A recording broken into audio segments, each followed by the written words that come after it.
hadirkan Rasulullah tawaddu dan tadarruknya itu al-islamu ya'lu wa la yu'la alaih. Baru kesimpulan itu, inna akramakum indallahi atqakum, sesungguhnya yang paling mulia di antara kamu di sisi Allah ialah orang yang paling takwa. Maka takwa ada sanggup taqarruban illallah, takwa sanggup witoyah terhadap Allah, takwa sanggup qanaah. Maka hal inilah kita mari ulang kembali, ibu-ibu, bangkitkan kembali akhlak Rasulullah, pribadi Rasul, lahirnya Rasulullah, batinnya Rasulullah. Ramaikan kembali masjid, ramaikan kembali sholat berjamaah. Meskipun di saat ini mulailah banyak sekali orang-orang yang tidak tanggung jawab, non muslim, memasuki Islam untuk menghancurkan Islam. Contoh, dia akan bikin aliran untuk mengacau balaukan antara Islam. Oh, kamu kalau baca tahlil di masjid, sholawat di masjid, haram hukumnya. Mengapa? Ini adalah non muslim masuk ke dalam ruh mereka, supaya orang Islam tidak banyak zikir di masjid, supaya masjid kosong, akhirnya masjid kayak gereja. Dia akan bikin tahap yang kedua, dia perbesar tentang furu, tentang yang kecil. Padahal kita punya perjuangan besar, yaitu tentang amal soleh. Sesuai dengan firman Allah, bismillahirrahmanirrahim, wal asri innal insana lafi khusrin illa alladhina amanu wa amilus soleh wa tawasaw bil haqq wa tawasaw bis sabr. Jadi kalau Allah sudah sumpah demi masa, maka mereka akan rugi dan dirugikan oleh Allah. Wal asri innal insana lafi khusrin illal ladzina, kecuali orang-orang alladzina, yaitu orang beriman. Kaifa al iman, apa yang dinamakan iman adalah aman. Yang dinamakan iman merasa mengimani Allah, merasa bersama dengan Allah, aqrabu illallah. Dikarenakan merasa disaksikan oleh big boss, maka watawasaw bil haq, mereka merasa sebagai wakil Allah, selalu menyampaikan, mengasih contoh kebenaran, kejujuran terhadap keluarganya, terhadap anak-anaknya, di planning. Sebab hidup tanpa planning yakin akan amburadul. Hidup Islam tanpa objek dan subjeknya perbuatan, yakin tidak akan jadi proyek Islam ini, saudara. Maka orang yang rugi akhirnya hanya satu yang bahagia, watawasaw bil haq, hanya menyampaikan kebenaran dengan sabar dan tawakal kepada Allah Subhanahu wa taala. Nah, tentu ini semua mari kita garap bersama, mengasih contoh bersama. Contoh yang belum kita lakukan, seperti orang tua bangun pagi, tidak ada yang mengatakan selamat bangun tidur kepada anak kita, mengatakan alhamdulillah. Sedikit saja, alangkah kenapa sih mulut kalian ini kok medit, pelit, tidur tangi turu mbok yo tangi alhamdulillah, nggak ada loh. Sekarang nyingkat, habis makan sudah lupa. Ibu-ibu habis kencing juga ewes lupa. Belum ibu-ibu ditutup sama Allah rapet, modar gue. Nah, bapak-bapak coba sekaligus lah, habis kencing berdoa, alhamdulillah rabbil alamin wahdahu la syarikalah. Terima kasih wahai Tuhan, kotoranku dikeluarkan dengan karunia Engkau, dengan bentuk sifat belas kasih-Mu wahai Tuhan. Dikarenakan kencing tidak pernah berterima kasih, habis tidur dengan istrinya tidak pernah berterima kasih, habis minum tidak berterima kasih, maka azabul harik, Allah akan mengirimkan azab, bencana dan malapetaka yang sangat latif, samar. Bencana apa gerangan? Anak jadi nakal dan brutal, diajari ngaji susah setengah mati, habis nonton film, nonton bioskop langsung pintar. Ada penyanyi, begitu dilihat pagi-pagi anak kita sudah langsung pintar nyanyi. Hal-hal yang negatif mudah terekam, hal yang positif jauh untuk direkam. Jadi rekaman anak itu meres, sebab bikinnya juga tidak pernah memberi terima kasih kepada Allah. Betul. Mari munggah neng bojomu gak nate alhamdulillah. Nggih napa nggih? Matur nuwun ya ora kok. Cobalah paling tidak berterima kasih.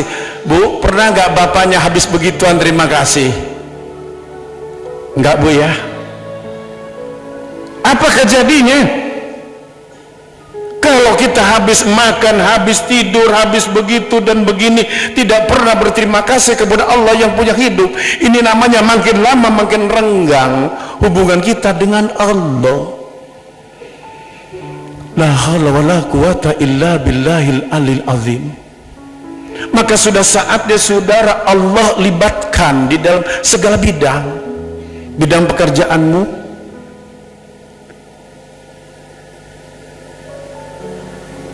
bidang usahamu. Maka hal ini kadang-kadang kita tadi pinter baca ayat tapi tak tersayat. Ada orang membaca Quran hanya mencari pahala, bukan bagaimana Al-Quran menjadi pahala. Kan bersimpangan. Kita sumpah di hadapan Allah dengan tegas, raditu billahi rabba wa bil islami dina wa bi Muhammadin nabiyyan wa rasula wal qur'anu hakama wal qur'an imama lillahi ta'ala. Kaulah Gusti sareda jiwa dan ragaku semata-mata bertuhankan Engkau ilahi. Aku rela jiwa dan ragaku dan keluargaku mengikuti jejak baginda Rasul, langkah, tingkah dan polanya supaya menjadi mawaddah warahmah dan barokah. Aku rela ya Allah Islam sebagai genggaman hidup, langkah dan perbuatanku. Aku rela jua Al-Quran jadi segala penghulu hidupku. Ini tidak sampai ada orang ceramah di situ baca Quran nyari pahala, ngeledek kan, datang ke sini negeri ceramah yang saya baca ayat Allah tempur, di sini ayat Allah, sana ayat Allah, terus cari pahala. Ini kan ngeledek, banyak sekali aliran ngeledek. Datang ke pengajian baca Quran, apa pula? Quran itu dibaca, diartikan, diwujudkan. Wujudnya pahala itu apa? Wahai orang-orang yang beriman, berbuatlah baik kamu. Oh, saya ini orang yang beriman, berbuat, bekerja nyata kebaikan, menolong orang lain, itu pahala. Pahalanya apa? Nanti. Contohnya nanti, kapan itu? Satu saat. Oh iya, dulu saya pernah ditolong oleh si A. Nah, bukan itu saja, orang lain yang akan membalasnya. Cara Allah subhanahu wa ta'ala, itu namanya pahala. Nah, kita gak ada pahala geluntung-geluntungan, akhirnya kita bertuhan kepada pahala. Hadirin rahimakumullah, sampai ada yang pakai kalkulator. Betul, siapa orang yang membaca Al-Quran dapat pahala, tetapi laksanakan Al-Quran menjadi bentuk kehidupan.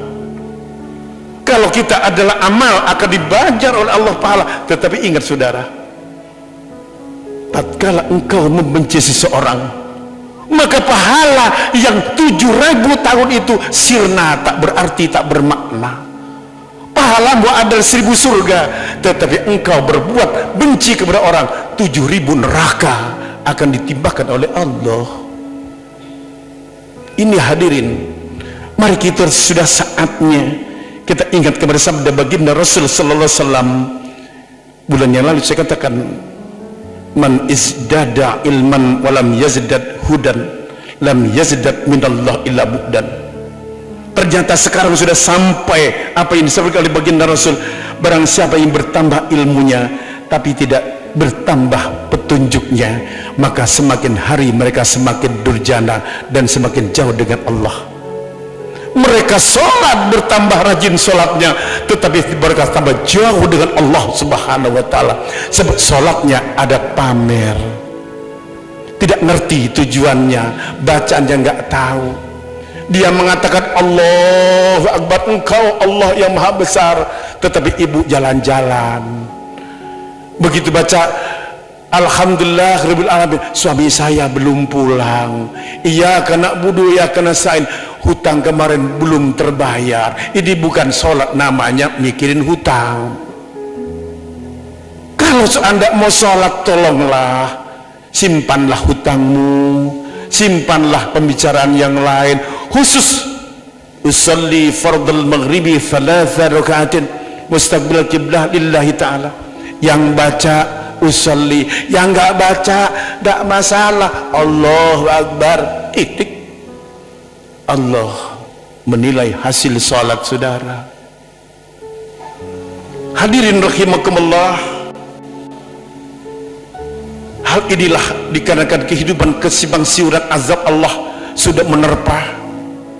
Seorang ibu mudah resah dan gelisah dikarenakan Allah jarang dilibatkan. Seorang bapak mudah sekali tergelincir imannya sebab Allah tidak pernah menyatu dengan dirinya. Tatkala miskin Allah dilibatkan, tatkala kaya sedikit Allah dilupakan. Betul. Tatkala miskin, Bayai, saya minta wiridnya supaya hidup saya berubah. Kapan hidup saya kayak orang lain? Masa begini-begini saja saya kasih wirid? Nih zikirnya, nih sholatnya, tahajudnya, alhamdulillah dia lakukan tiap malam. Dia nangis minta berkah kepada Allah, tapi dia lupa tidak minta dekat dengan Allah. Hanya ya Allah bukakan rezeki saya, ya Allah lepaskan dari saya dari kemiskinan, ya Allah selepaskan dari hutang. Dijabah oleh Allah. Begitu dijabah nggak muncul lagi, hilang. Sholat pun lenyap, sholat selimat, tinggal dapat 10 tahun datang lagi. Loh kenapa kamu datang lagi? Kok kemana 10 tahun? Anu mbah, supe kelalen. Loh kesini lagi apa nih? Bojone mbah hilang. Nah kenapa hilang? Kamu usaha dulu. Maju usaha saya mbah, lumayan. Sekarang apa? Istri saya diambil orang. Nah saudara, karena apa ini? Mudah sekali suami hilang, mudah sekali istri hilang. Sampai setiap hari lapor ke saya, mbak suami saya sudah 6 bulan nggak pulang. Datang lagi, mbak istri saya hilang. Bermacam-macam, mbah tentang anak saya. Suruh diajarkan agama Islam, dia tidak mau. Begitu sudah kena, lapor lagi kepada orang alim dan para kiai. Mari, jangan sekali-kali menghina Islam. Sekarang ini banyak orang kiai itu persis kayak WC. Ngerti WC betul? Badai telek. Tatkala makan enak, siapa orang yang berbicara WC tentang belepetan, marah, kurang ajar lo, makan pesta ngomong WC lo. Begitu sebentar lagi dia sakit perut, Allah di mana WC? Persis. Kalau diajak oleh ulama, ayo kita takwa kepada Allah, berlindung usahamu kepada Allah, melaporkan tentang keluarga di istrimu kepada Allah, bangun tengah malam, cerewet amat tuh Pak Yai, sholat melulu, wirid melulu. Begitu sudah kejadian, datang, ada apa Pak, Mbah, salah, Pak Yai, Pak Ustadz, Mbah, Bapak, Pak Haji, disebut semua nama saya. Mbah, Pak Kiai, Pak Haji, Bapak. Kenapa? Anak saya ketabrak, Mbah. Tabrak apa? Rapa kon-kon bah. Kenapa? Meteng bah 3 wulan. Saudara rahimakumullah, akan jadi apa? Kesalahannya sedikit, rasa Islam sudah tak nampak, rasa iman tidak dimiliki, Al-Quran tidak jadi pedomannya, Rasulullah tidak jadi penghulunya, tidak taat kepada Allah. Inilah yang terjadi, saudaraku. Mari ajarkan hatimu dekat dengan Allah, ajarkan rasamu mengikuti rasa Rasulullah. Jadikanlah langkah semua yang hadir ini ibadah. Gimana sih kok dijadikan ibadah? Dihina ajaran Rasulullah. Kalau kamu dilempar batu, lempar kembali dengan roti. Sanggup? Sanggup gak kalau diludahin berdoa? Kalau kita dihina oleh orang lain, sambutlah dengan senyum dan jadikan baca salawat Nabi dan doa. Ya Allah, ampunilah tetanggaku yang sangat cerewet bin bawel itu. Tunjukkanlah kepada jalanmu, ampuni dosanya. Al-Fatihah, lumayan kita pahala Fatihah ditambah dengan tasbih dan salawat. Sanggup, Bu? Biasanya ibu-ibu nggak sanggup.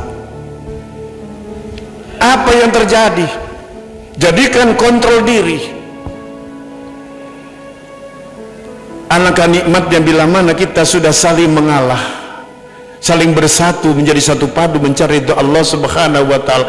Bahagia tatkala kekurangan, tatkala susah mencari kerja, bahagialah kamu, sebab kamu akan mendapat pekerjaan yang lebih baik dari kemarin tatkala engkau bersyukur.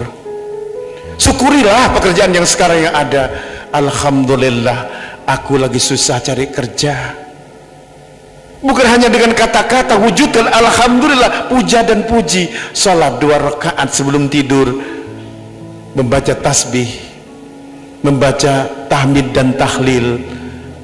Berbahagialah kamu, dikarenakan semakin kita masih di dalam renungan Allah, maka kesulitan itu akan diganti kemudahan oleh Allah kalau kita lapor kepada Allah. Tapi tatkala kebahagiaan datang, saudara, itu yang paling berat. Maka yang paling berat menghadapi ujian kekayaan, yang paling berat ujian itu adalah sehat. Bapak tatkala sakit, masya Allah, sakit perut, manggil Allahnya mantap, Allah meteng, begitu sehat, sholat mas, kok disik leyeh sik ngorok lagi. Tatkala susah kita nikmat ibadah, tatkala senang, maka saudara banyak lupa akan Allah Subhanahu wa taala.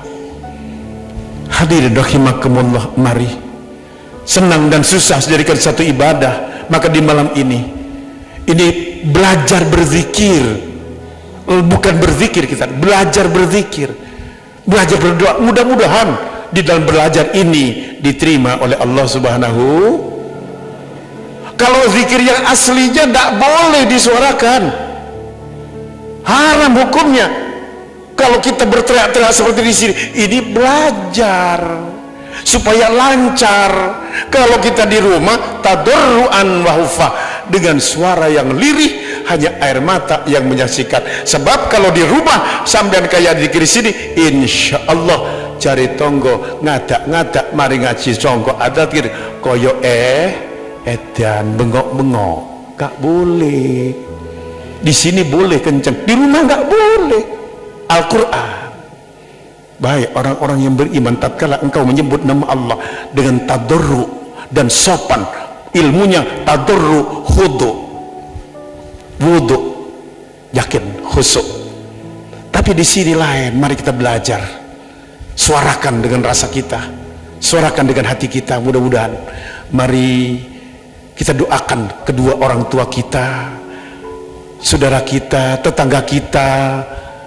Mudah-mudahan para tetangga yang zalim jadi sayang kepada kita, anak kita yang sudah mulai menceng jadi lurus menuju ridhonya Allah, ekonomi yang seret mudah-mudahan dibuka oleh Allah, Rizki yang jauh didekatkan oleh Allah, malapetaka yang dekat dijauhkan oleh Allah. Amin, Allahumma amin. Itulah saudaraku rahimakumullah, saya yang bodoh yang tidak mengerti apa-apa, hanya rasa cinta kepada bapak-bapak. Mudah-mudahan rasa kesatuan ini, rasa sebagai umat Muhammad yang lebih daripada saudara sekandung, mari kita jangan lepas bersama menuju ridhonya Allah subhanahu wa ta'ala. Mari siapkan batiniah kita bersama semata-mata menghadap kepada Ilahi.